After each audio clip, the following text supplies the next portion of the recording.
কুরআনের ভিতরে ঘোষণা করেন, ওয়া ইয ক্বালা রাব্বুকা লিল মালাইকাতি ইন্নী জাইলুন ফিল আরদি খলিফা ক্বালু আতাজআলু ফীহা মান ইউফসিদু ফীহা ওয়া ইয়াসফিকু الدماء ونحن نسبح بحمدك ونقدس لك قال إني أعلم ما لا تعلمون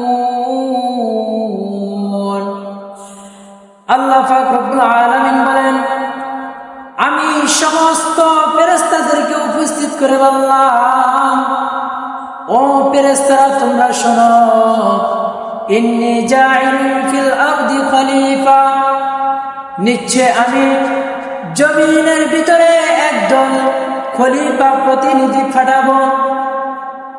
তখন সমস্ত ফেরেশতারা বললেন, ওগো আল্লাহ, ক্বালু আতাজআলু ফীহা মান ইউফসিদু ফীহা ওয়া ইয়াসফিকু الدماء, ওগো আল্লাহ, আপনি কি জমিনের ভিতরে এমন একজন প্রতিনিধি পাঠাইতে চান যারা জমিনের ভিতরে গিয়া খুন খারাপি, মারামারি, রক্তপাত ঘটাবে এমন একটা দল আপনি কি জমিনের ভিতরে পাঠাইতে চান? আবারও ফেরেশতারা বললেন, ওগো আল্লাহ, ওয়া নাহনু নুসাব্বিহু বিহামদিকা ওয়া নুকদ্দিসু লাক, নিশ্চয় আমরা তো আপনার প্রশংসা করি, আমরা আপনার কাছে সাহায্য প্রার্থনা করি, আমরা আপনার পবিত্রতার বর্ণনা করি, তাহলে আপনি কেন প্রতিনিধি পাঠাবেন? তখন আল্লাহ পাক রব্বুল আলামিন পরের অংশের ভিতরে ঘোষণা করে দেন, ও ফেরেশতারা শোনো, ক্বালা ইন্নী আ'লামু মা লা তা'লামুন, ও ফেরেশতারা শুনে নাও, আমি আল্লাহ যা জানি তোমরা তা জানো না।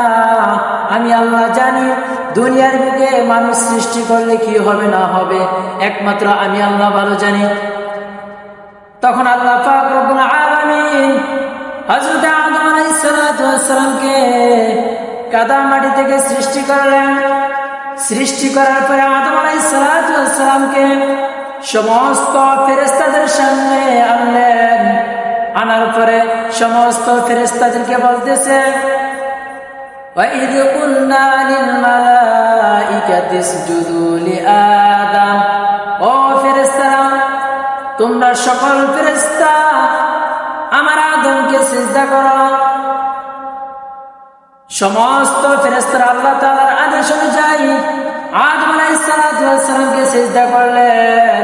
ফাসাজাদু ইল্লা ইবলিস, কিন্তু ইবলিস, ওই ইবলিস শয়তান হযরত আদম আলাইহিস সালাতু ওয়াস সালামকে সিজদা করে নাই। তখন আল্লাহ পাক রব্বুল আলামিন বলেন, আবা ওয়াস্তাকবারা ওয়া কানা মিনাল কাফিরিন, ও ইবলিস শয়তান, আমি তোমাকে শয়তানের অন্তর্ভুক্ত করে দিলাম, কাফিরদের অন্তর্ভুক্ত করে দিলাম। এরপর আল্লাহ পাক রব্বুল আলামিন যখন ওই ইবলিস শয়তানকে কাফিরদের অন্তর্ভুক্ত করে দিলেন, তখন ইবলিস শয়তান আল্লাহকে ডাকতে বলতেছে, আল্লাহ, আপনি যেহেতু আমাকে শয়তানের অন্তর্ভুক্ত করে দিয়েছেন, কাফের গোষ্ঠীর অন্তর্ভুক্ত করে দিয়েছেন, আমি এতদিন পর্যন্ত যেই নেক আমলগুলো করেছি, আল্লাহ, ইহার প্রতিদান আপনি আমাকে কি দিবেন? তখন ওই আল্লাহ পাক রব্বুল আলামিন ডাকতে বলেন, ও শয়তান, তুমি কি প্রতিদান চাও? তখন শয়তান ডাকতে বলতেছে, ও দয়ার মালিক, ও গো মায়ের মালিক, আপনি আমাকে এমন ক্ষমতা দিয়ে দেন যাতে করে আমি প্রত্যেকটা বনি আদমের রগে রগে শিরায় শিরায় ঘুরে তাদেরকে ধোঁকা দিতে পারে। তখন আল্লাহ পাক রব্বুল আলামিন শয়তানকে এই ক্ষমতা দিয়ে দিলেন। আর আল্লাহ পাক রব্বুল আলামিন ঘোষণা করে দিয়েছে, ও শয়তান, তুমি যতদিন পর্যন্ত আমার বান্দাগুলাকে ধোঁকা দিতে থাকবে, আমি আল্লাহ আমার বান্দাগুলাকে মাফ করতে থাকবো।